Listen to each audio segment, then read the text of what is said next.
Білесізме достар, мен иқтибар еткеніңіз барым, біздің тоттар ол бірінші орында тұрадыр, біздің милләт шушы үсімліклер жырлау бойынша, үсімліклер турында жырлар бойынша. Ағаш, шәшәк, анда, жиләк. Урыста қалай жоқ бет енді.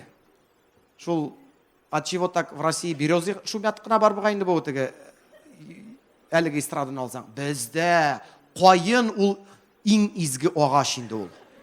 Кішіден де үстін көребіз біз аны жырларыбызда. Иқтибар еткеніңіз бар ма? Міне бұл Гүзел Ахматованың жыры бар. Сау болығыз ақ қайыннар, қалғаннар анда әтті яны туған. Қайыннар қан башқалар. Ең мұхимі қайын. Қайын ол, білмейм, біз жырларыбызда шағыштырабызда, шағыштырулар да бар бет енді қайын білән. Көңілімі тулыса кіріп елім.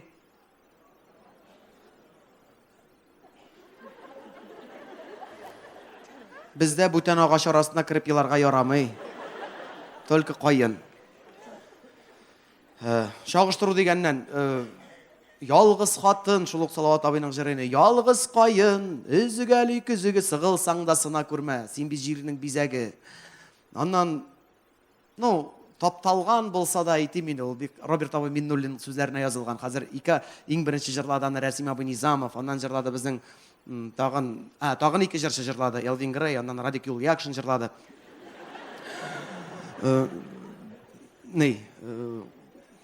Қайсы жырсың? Қайсы қайында, қайсы сен, айыр алмай тек тұрам. Міне неше қайынны қатын қыз білен айырмасқа мүмкін емен, шақ қатап жүзіне. Әлі Радик бет ол өзі, ол сөйләшәбіз аның білен, жырным, жырлым деймін, татар ердары бар, мәғнәсін аңламайым дей.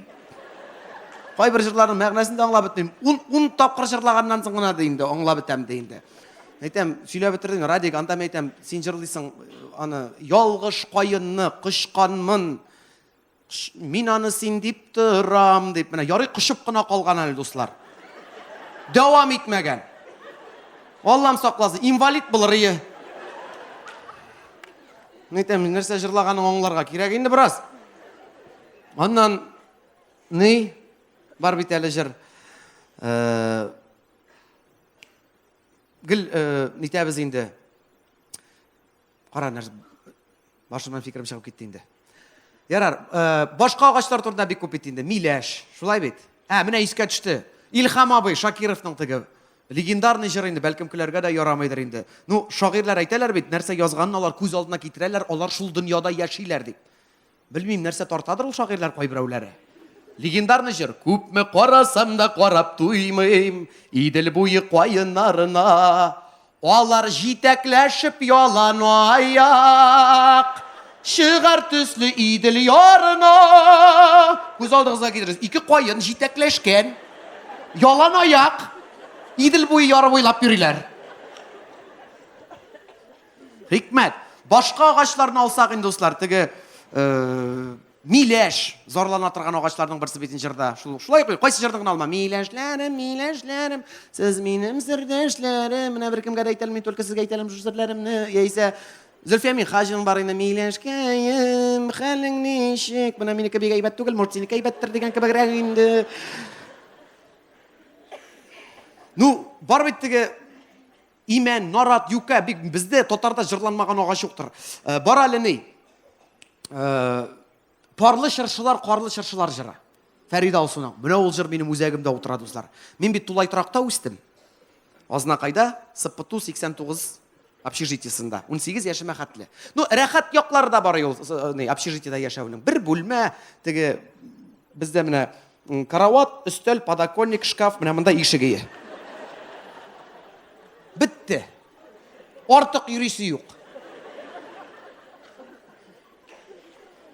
Оңайсыз яқлары қунақлар келсе енді. Келе әненің апасы Фәузи апа Асхат абай білән. Мен енді ол Асхат абай келе қалса енді тіләклер тілейді менде. Баянсыз келсе ярар деп. Жоқ, обязательно футлар білән алып келе ол хан заманынан қалған баянын. Әлі ол нотаға әләгірләп, самауышқа енді ойны, дүртісі, бізді ұйықларға ятқыралар, іні кәш білән балалар, все ұйықлайбыз, ертеге бәктепке барасығыз бар. Өздері құлақ түбінде дүртәуләшіп, қарала шарашалар, паралашырышалар. Уф, мәйтәм, бітті бағайғына дейін бұла. Бәхәтілі барды. Һәм біз, достар, інікәш білән, иртән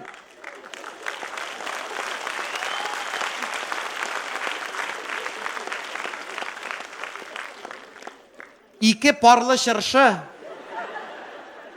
шығып кетейдік мәктәпкә. Анда, достар, қоя, үйшіне деп ятлаған шиғырыңны ұнытасың. Шуңа күрә мен мәктәпті шул жыр сөйләп тамамладым инде. Сразу әдәбият дәрісінен шығам, Ғабдулла Тоқай, парлы шыршылар. Айырылмады қоллардан қоллар деп. Үсімліклерге келсек, достар, ағашлардан қала әлі жилек. Шулай бет. Иң кең таралған біздің халықта. Жилеклі жейлерінің ұныта алмамын емін. Халық жыры жер жилек әші бола әші. Бір кезде білмейді, мен білейдім бұл жырны шылтыға. Халық жырайы. Аннан бір диванасы жырлап юрей бет. Міне, шунды жыр бұлайын бигірек мәғінәсіз. Не? Нешегелі, құра жилегі піша, әйірек сені күті деп. Ой, үләм, үләм. Не ішләдіңсің сені ерекем? Шунды жыр бұламын есің ойын достар міне.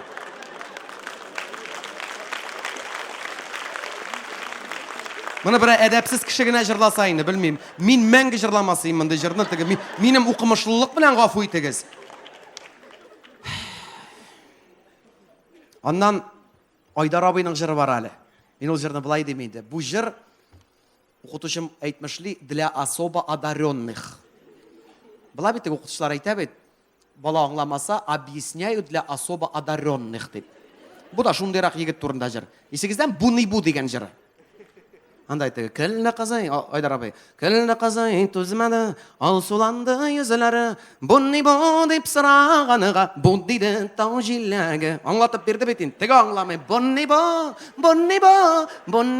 деп сұрағаныға, бұ дейді тау жиләгі. Тігі дебел қаман аңламай, бұнни-бұ